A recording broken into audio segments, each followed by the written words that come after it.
Bem, pessoal, nós já estamos de volta hoje entrevistando o presidente do Sindicato Rural de Montes Claros, Ricardo Quadros Lauton. E a gente falando muito boas histórias aqui. Antes de entrar naquela história, nós falamos da história de Montes Claros. Uma coisa que eu esqueci de perguntar, que geralmente na adolescência que a gente desenvolve e acaba tomando gosto para a fase adulta. O senhor é um pé de valsa? Nem tanto. Gostava de dançar, mas nem tanto. Eu comecei a namorar com a minha atual esposa, ela muito nova, com 15 anos, eu com 18. Uhum. E demoramos muito a casar em função da idade, porque eu fui estudando, ela também. Eu tô achando que ele estava enrolando ela. Não. Com 18 anos, ela com 15. Não dava, realmente não dava. Muito jovem, era muito jovem. E ela formou, eu também formei, voltei para cá. E dentro de pouco tempo eu formei em 1970, mas final do 12 de dezembro de 70. Como eu tive uma transição para trabalhar na Secretaria de Agricultura, eu vim na realidade para cá em março de 71. Uhum. E em abril de 72 eu já estava casando, então não enrolei, não. Foi um ano de... Foi chegar e botar os papéis para correr. Exatamente, ajustar e coisa e casar. Maravilha. E agora vamos então a essas histórias que muita gente pode não conhecer, mas teve uma influência importante do seu pai no Parque Municipal. Parque de Exposições. No Parque de Exposições de Montes Claros. Meu pai era um homem, realmente era um homem diferenciado. Quem o conheceu sabe disso. Ele já morreu há mais de 20 anos, mas era um homem que a classe rural confiava, um homem muito determinado, um homem de comando, um homem... Pulso firme. E todos os desafios, alguns desafios que a classe rural teve, as lideranças chamavam, ele também participava, fui diretor da Sociedade Rural desde tempo, muitos anos. O nome dele? Lindolfo Lauto. Lindolfo Lauto. Lindolfo Lauto. E quando se resolveu fazer o Parque de Exposições, era compadre, amigo pessoal de João Taíde, como João Taíde tinha uma confiança total nele, chamou inicialmente ele, Cassimiro Colares, Nozinho Colares. E João Taíde foram os três, foi um grupo muito grande, tinha uma diretoria toda muito atuante, tinha várias outras pessoas, mas... Encabeçado por eles. Mas a história fala que esses três tiveram uma participação muito grande e logo em seguida chegou Osmano Barbosa, o grande líder regional da agropecuária, e os quatro foram os grandes construtores do Parque de Exposição. Então eles falam, não tem um lugar desse Parque de Exposição onde não tem o dedo. Naquela época usava muito quando eu falei essa expressão, não tem o dedo de João Taíde, de Nozinho Colares, de Osmano Barbosa, do Lindolfo Lauto. Ele teve uma participação muito grande na construção da primeira linha de telefones rurais, aquela região inóspita do Rio Verde, e também a sociedade rural, naquela época, confiando nesse posto, na gestão dele.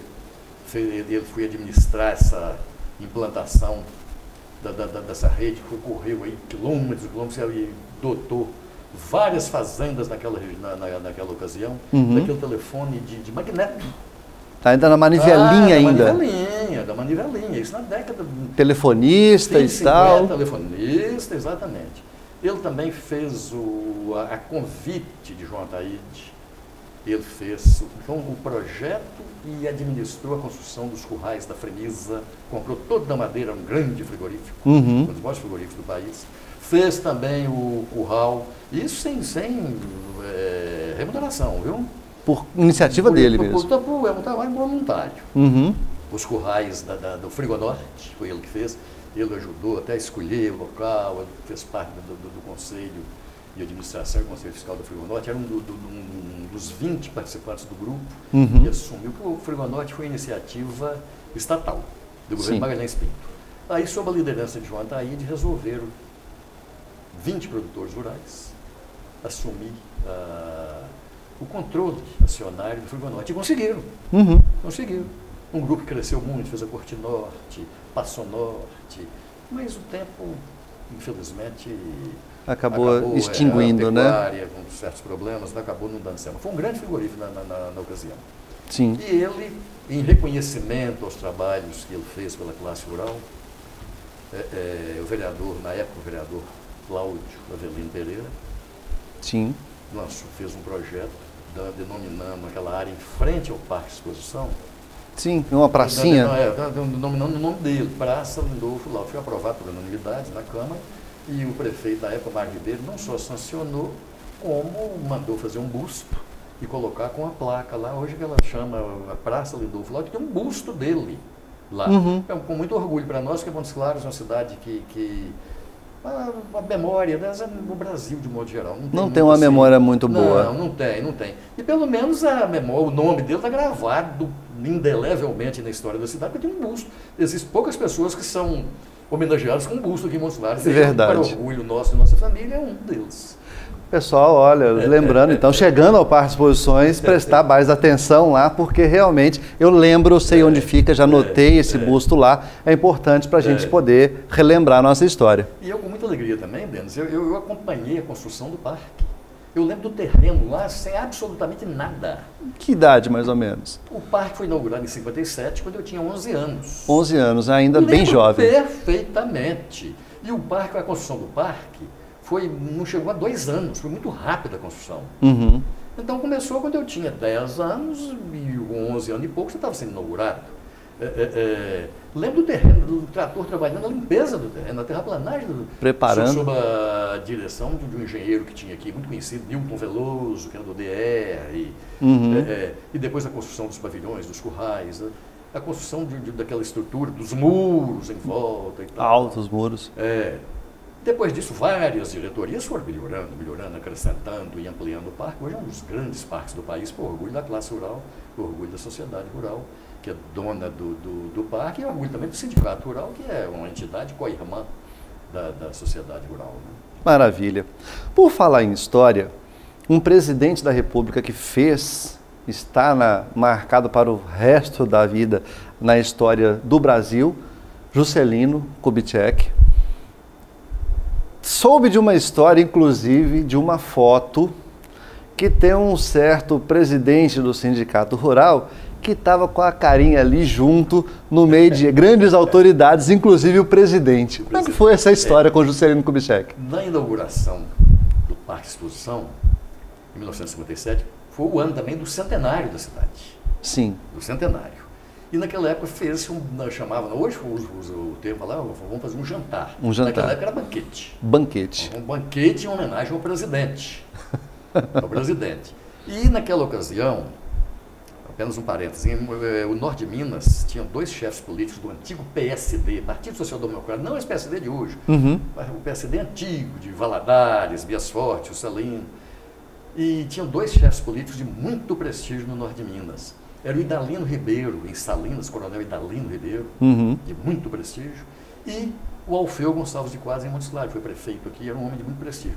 Então esse banquete, essa fotografia, aparece o Juscelino, que é o presidente do Brasil, o governador Bias Fortes, que era o governador de Minas Gerais, Dom José Alves de Trindade, que era o bispo, jovem bispo, tinha chegado há relativamente pouco tempo em Montes Claros, o Alfeu, meu tio, e eu.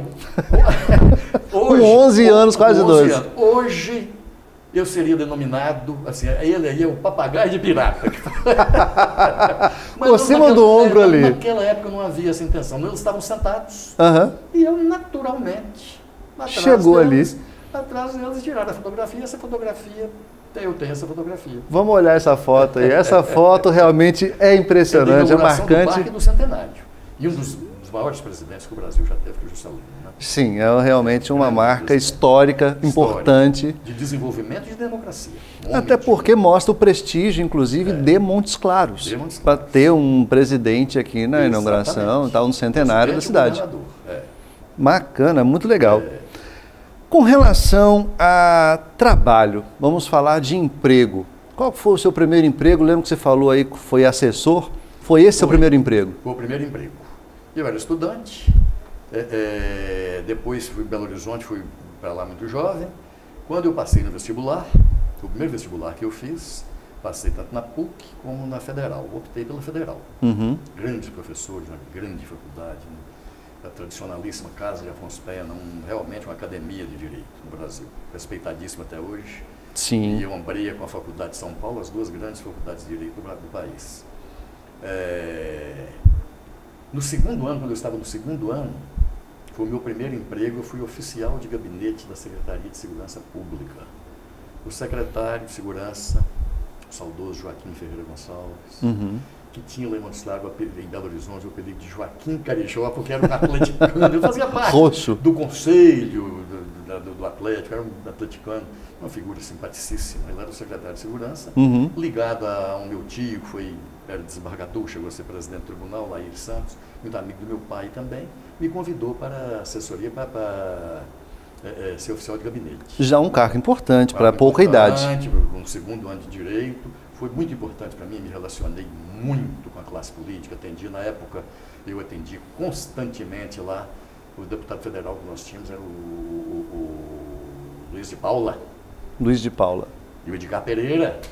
Deputado estadual, hoje o nosso prefeito Humberto Soto, naquela época. Humberto Soto, Arthur Fagundes, que era eu, Lafetar. Sempre você ligado a eles. Ligado a eles, atendendo os pleitos e tal, coisa. E me relacionei muito bem. Muito, com muita intensidade lá nessa função. Mas era na época do governo militar. E era o governo Israel Pinheiro. E houve um movimento naquela ocasião em que todos os secretários de segurança pública tinham que ser substituídos. Foram enviados para todos os estados da federação um coronel do Exército para ser o secretário de segurança pública. Tinha que ser militar. Ele saiu, o Joaquim Ferreira Gonçalves saiu, meu cargo era um cargo de confiança. Você saiu junto? Saímos juntos. Todo o grupo saiu juntos e o coronel chegou com a turma dele do Exército, tenentes, capitães e tal, e ele assumiu. O coronel Murgel assumiu. Logo depois, para sorte minha, eu fui convidado para ser oficial de gabinete da Secretaria de Agricultura. Também um ex-presidente da Frimisa, Victor de Andrade Brito, uma pessoa ilustríssima, amigo do meu pai, e me convidou para ser oficial de gabinete. Então, eu passei a ser oficial de gabinete da Secretaria de Agricultura. Sim.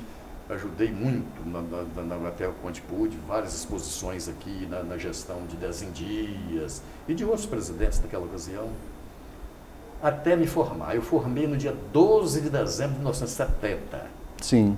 No dia 13 de dezembro, para alegria minha, eu fui nomeado chefe de gabinete da Secretaria da Agricultura. Era um cargo muito importante. Hoje é como se fosse um subsecretário da Agricultura. Sim, importantíssimo. Eu fui encarregado pelo secretário para fazer a transição do dia 13 de dezembro até 15 de março. Ele estaria saindo, que era o final do governo de Israel Pinheiro, saindo do governo, entrando o Rondon Pacheco, e que trouxe como secretário de Agricultura o Alisson Paulinello. Nós mantivemos vários contatos naquela ocasião com o Alisson Paulinello, que veio a ser também um grande secretário, depois foi ministro. Foi ministro. Do presidente Geisel. Foi o criador da Embrapa, que é um orgulho da agropecuária brasileira. Até hoje. Que deu um salto extraordinário no desenvolvimento. Da agropecuária. E logo em seguida eu vim para cá. Aqui, com relação à colocação, também aconteceu uma coisa interessante. Eu comecei a advogar e já comprei a minha primeira propriedade na Jaíba. Comecei também, minha família toda de produtores rurais, tanto parte da minha mãe, parte do meu pai. Comecei na atividade rural e o Moacir Lopes ganhou a eleição. E havia aqui uma empresa municipal, Companhia de Água e Esgotos de Montes Claros, CAEC. Tinha 5 diretores, o programa de água de Montes Claros era seríssimo, quase ninguém pagava. Todos pagavam o mesmo valor. Para você ter uma ideia, uma casa pequenininha lá num bairro afastado, pagava 5 cruzeiros da época, né, o dinheiro da época. E o Automóvel Clube, o Hotel Nobre, da época, pagava os mesmos 5 cruzeiros. Gastava muito mais água. Muito mais água. Então nós entramos, o João Bosco Martins, que foi presidente da ACI, Associação Comercial e Industrial, falecido recentemente, liderou o movimento com apoio da sociedade rural, do sindicato rural, das entidades da época, dos clubes de serviço, da maçonaria, entidades de muito prestígio, principalmente naquela época na cidade, sugerindo a Moacir que eles indicassem a diretoria da CAEC, que precisava ter uma diretoria mais profissional. Sim. Menos política, porque antigamente até então era muito política. E o Moacir aqueceu até certo ponto, E eles indicaram, na presidência da CAENC, indicaram o meu nome. Eu era recém-chegado, já tinha um relacionamento no governo, advogado. Na presidência, e o Evanildo, João Evanildo Guedes Fragoso, um grande engenheiro do Enox, depois foi sócio da Pavisan, criou a Pavisan, um grande engenheiro, como diretor técnico. E o Moacir aqueceu, acrescentou mais um diretor administrativo, um sobrinho dele, Antônio Bernardo Lopes, e nós assumimos a CAENC, ver o que seria possível fazer. Chegamos à conclusão que não era possível, que existia um plano nacional de saneamento, Planasa, que só havia financiamento para concessionárias estaduais. E nós éramos concessionária municipal. Então nós fizemos, na ocasião, nós colocamos hidrômetro em várias, as casas que tinham piscina, clubes, hotéis, os bares, restaurantes. Vamos medir essa água. Havia um desperdício da estação de tratamento dos morrinhos, chegava a correr um riacho. Morro abaixo. Morro abaixo, de desperdício de registros que não funcionavam bem. Nós tivemos recursos com o aumento da tarifa. A tarifa nós aumentamos de 5 para 10. Fomos chamados até a Brasília, existia naquela época uma comissão interministerial de preços, que combatia a inflação, não podia ter esses aumentos. Dobrar o preço. Levamos uma planilha e, por incrível que pareça, foi aprovada. Foi aprovada. E com isso a CAENC teve condições de ter mais recursos e segurar um pouco a situação de água, proibindo vazamentos. As pessoas, como pagavam barato, uma torneira quebrava no jardim, por exemplo, ninguém nem se preocupava, ficava vazando.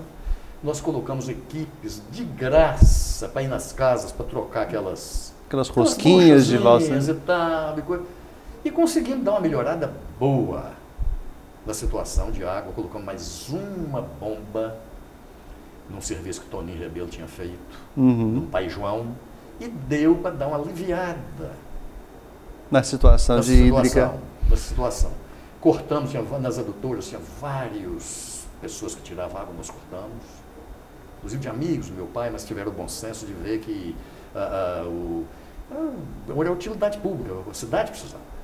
Se hoje você está achando que a coisa está ruim, agradeça ao trabalho deles, porque poderia estar pior. Mas naquela época nós chegamos à conclusão que a Copasa era a solução. Não tinha, que era uma concessionária estadual. Eu preciso registrar aqui uma coisa realmente interessante. Poucos meses depois da administração de Moacir, que era um homem muito bom, mas um homem muito polêmico, a Câmara Municipal, tinha uma parte da Câmara Municipal de Vereadores que fazia uma oposição virulenta ao Moacir. Mas sempre, enquanto eu estive na CAENC com o Giovanildo, sempre deram apoio à nossa gestão. Sempre, sempre. Ou seja, tinha a segurança de que o trabalho estava sendo bem feito. Um que veio vir a ser prefeito, que combatia, tinha um programa, Boca no Trombone, naquela época, de Alissa Luiz Tadeu Leite. Fazia críticas enormes à gestão do Moacir.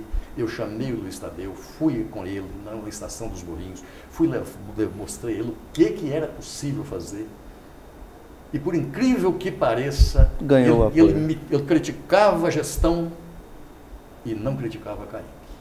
Não chegava a elogiar, mas já foi um passo enorme que ele não criticava. Não criticava. E as poucas vezes que falava, nós compreendemos o esforço da diretoria. Menos Tadeu Leite, obrigado. Tadeu Leite, obrigado. É uma pessoa que eu respeito muito, gosto dele, tenho boas relações com ele. Não era eleitor dele, nunca fui, nunca votei nele, não veio ao lugar, mas sempre o respeitei como um político popular, mas uma pessoa importante na história de Montes Claros. Foi prefeito. Foi a única pessoa, ela depois do meu tio, né, que foi o meu tio foi prefeito 4 vezes, o Estadeu foi 3. 3 vezes. 3 vezes. Então, daí foi a minha participação pela Companhia de Água e Esgoto de Montes Claros, você imagina. E nós vamos dar um intervalinho para uma água e a gente volta já já, entrando mais a fundo nessa questão da agropecuária do nosso presidente do Sindicato Rural. Até já!